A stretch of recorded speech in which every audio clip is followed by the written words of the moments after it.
कहानी। जंगल में भटकती आत्मा।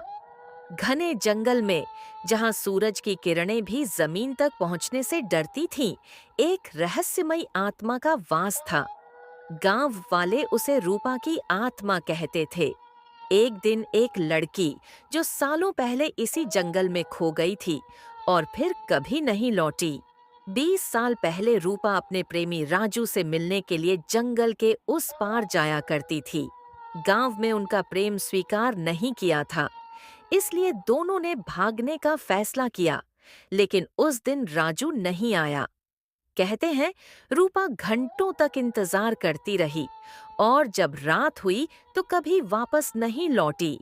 राजू की लाश कुछ दिनों बाद नदी किनारे मिली। गला कटा हुआ था और उसका आधा शरीर पानी में डूबा हुआ था।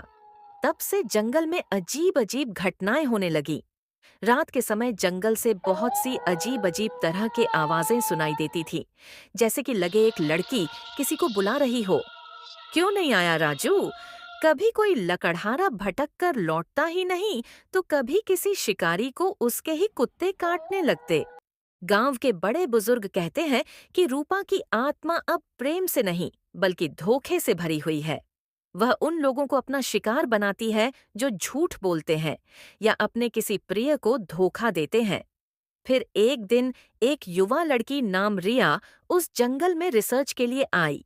वह आत्माओं और प्रेतों के ऊपर एक किताब बनाना चाहती थी।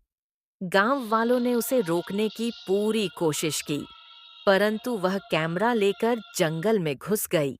फिर रात के अंधेरे में जब रिया ने कैमरा ऑन किया, तो एक सफेद साड़ी में एक स्त्री पेड़ के ऊपर बैठकर रो रही थी और कह रही थी, "तू आया है राजू?" रिया डर गई, पर उसने हिम्मत नहीं हारी।